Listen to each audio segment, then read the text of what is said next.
हरिओम। आज हम सब कार्तिक महात्म्य के 11वें अध्याय की कथा को श्रवण करेंगे। एक बार सागर पुत्र जलंधर अपनी पत्नी वृंदा सहित असुरों से सम्मानित हुआ सभा में बैठा था। तभी गुरु शुक्राचार्य का वहां आगमन हुआ। उनके तेज से सभी दिशाएं प्रकाशित हो गई। गुरु शुक्राचार्य को आता देखकर सागर पुत्र जलंधर ने असुरों सहित उठकर बड़े आदर से उन्हें प्रणाम किया। गुरु शुक्राचार्य ने उन सबको आशीर्वाद दिया। फिर जलंधर ने उन्हें एक दिव्य आसन पर बैठाकर स्वयं भी आसन ग्रहण किया। फिर सागर पुत्र जलंधर ने उनसे विनम्रता पूर्वक पूछा कि हे गुरुजी, आप हमें यह बताने की कृपा करें कि राहु का सिर किसने काटा था। इस पर दैत्य गुरु शुक्राचार्य ने विरोचन पुत्र हिरण्यकशिपु और उसके धर्मात्मा पौत्र का परिचय देकर देवताओं और असुरों द्वारा समुद्र मंथन की कथा संक्षेप में सुनाते हुए बताया कि जब समुद्र से अमृत निकला तो उस समय देव रूप बनाकर राहु भी पीने बैठ गया। इस पर इंद्र के पक्षपाती भगवान विष्णु ने राहु का सिर काट डाला। अपने गुरु के मुख से इस प्रकार के वचन सुनकर जलंधर के क्रोध की सीमा न रही। उसके नेत्र लाल हो गए। फिर उसने अपने धमसर नामक दूत को बुलाया और उसे शुक्राचार्य द्वारा सुनाया गया वृत्तांत सुनाया।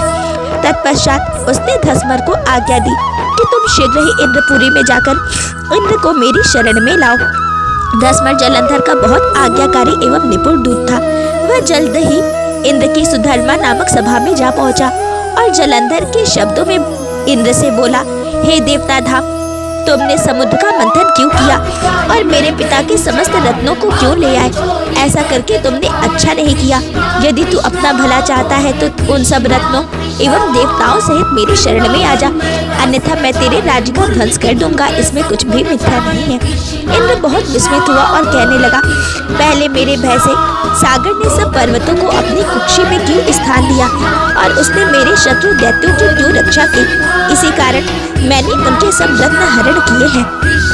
मेरा द्रोही सुखी नहीं रह सकता, इसमें संदेह नहीं। इंद्र की ऐसी बात सुनकर वह दूत शीघ्र ही जलंधर के पास आया और सब बातें कह सुनाई। उसे सुनते ही वह दैत्य मारे क्रोध के अपने ओष्ठ फड़फड़ाने लगा और देवताओं पर विजय प्राप्त करने के लिए उसने उद्योग आरंभ किया। फिर तो सब दिशाओं पातालों से करोड़ों करोड़ों दैत्य उसके पास आने लगे। शुंभ निशुंभ आदि करोड़ों सेनापतियों के साथ जलंधर इंद्र से युद्ध करने लगा। शीघ्र ही इंद्र के नंदन वन में उसने अपनी सेना उतार दी। वीरों की शंख ध्वनि और गर्जना से इंद्रपुरी गूंज उठी। अमरावती छोड़ देवता उससे युद्ध करने चले। भयानक मार काट हुई। असुर के गुरु आचार्य शुक्र अपने मृत संजीवनी विद्या से और देवगुरु बृहस्पति द्रोणागिरी से औषधि लाकर जिलाते रहे। इस पर जलंधर ने क्रुद्ध होकर कहा कि मेरे हाथ से मरे हुए देवता जय कैसे जाते हैं? जिलाने वाली विद्या तो आपके पास है। इस पर शुक्राचार्य ने देवगुरु द्वारा द्रोणाचार्य से औषधि लाकर देवताओं को जिलाने की बात कह दी। यह सुनकर जलंधर और भी कुपित हो गया।